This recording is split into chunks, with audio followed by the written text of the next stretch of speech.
So, hey everyone! Good afternoon! So, this is Nesh and welcome to my mini short vlog. So, kung bago ko pa lang dito sa YouTube channel ko, mag-subscribe ka na and sana mag-enjoy ka sa mga simple videos namin dito. So, wala na po tong intro.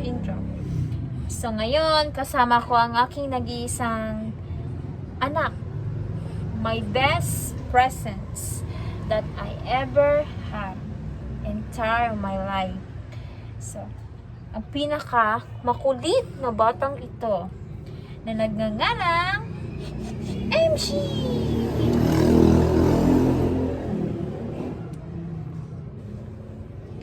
So, sa tingin nyo ngayon, bakit ako pumayat?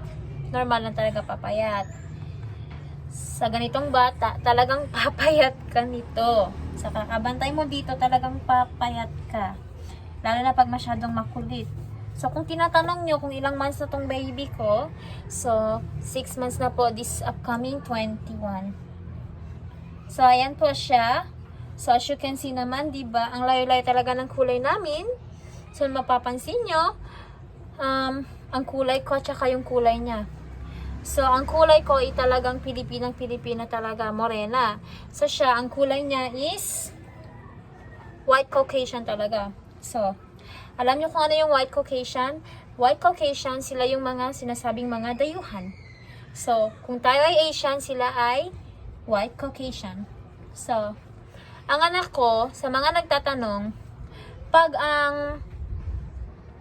foreigner ba daw, at saka Pilipina, or sinasabi nilang pag Caucasian and Asian, ang mag-breed, ano yung kalabasan? So, 80% po magmamana sa tatay. Talagang 80% magmamana sa tatay. Pero kung sasabihin natin Asian versus Asian, so 50-50 po yung chances kasi usually po pag Asian to Asian, mas malaki yung chances na makukuha niya sa nanay. Pero eto siya, Caucasian and Asian, since Caucasian yung daddy niya, foreign yung daddy niya, tapos Pilipina yung mommy niya, Asian, ako, 80% po na nagmana siya sa daddy niya. So, sa tingin niyo po, kanino si Mikal nagmana? So, hindi yan nagmana sa akin. Nagmana siya sa daddy Bradley niya. So, yun na po yung masasabi ko sa inyo.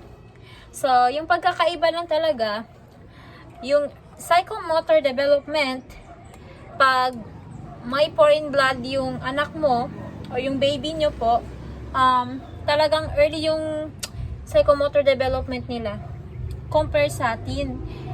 Hindi lang talaga ako sure, pero based po sa aking yun talaga po. Kasi siya ngayon,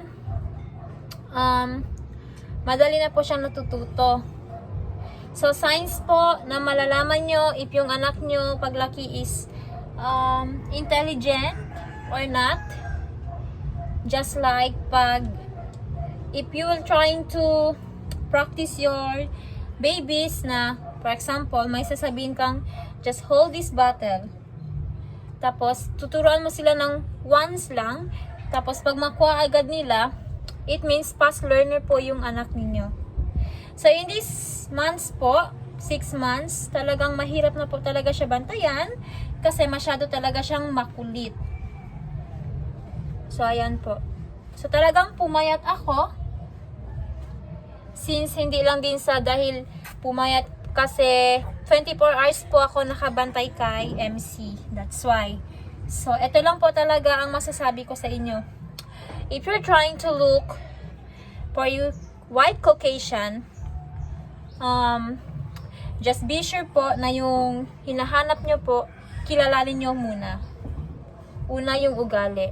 Huwag po kayo magmamatter sa physical appearance kasi hindi po lahat ng mga dayuhan or foreign, pag gwapo lang, gwapo din yung ugali or maganda din yung pagkatao, yung ugali nila.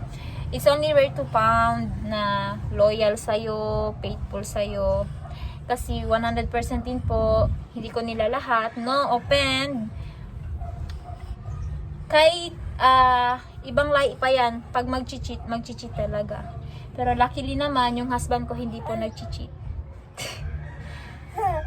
Sino ba namang magchichit sa ganyang itsura? Diba? Napaka-cute.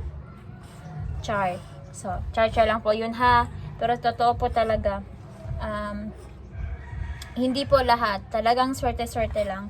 Kung swerte mo talaga na yung beauty mo is para talaga international, so, go na. Pero kung nangangarap ka na ito talaga yung gusto kong asawa, dahil gusto kong magkaroon ng magandang lahi, gusto kong mapalahian ako ng gwapo na bata or magandang bata, ganyan. Do your part po. Signs or bigyan ko kayo ng tips para magustuhan kayo ng white Caucasian or ng foreign.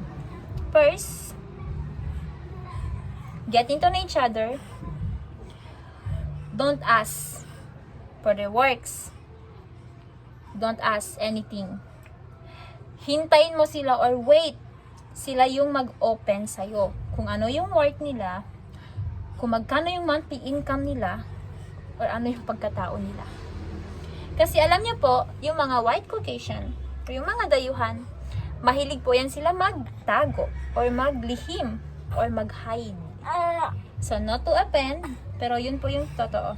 So, anyway, thank you for watching for our mini short vlog. I hope you enjoy. So, kung bago ka pa lang dito sa channel ko, mag-subscribe ka na. And, please, click the notification bell button below. So, thank you for watching. Bye!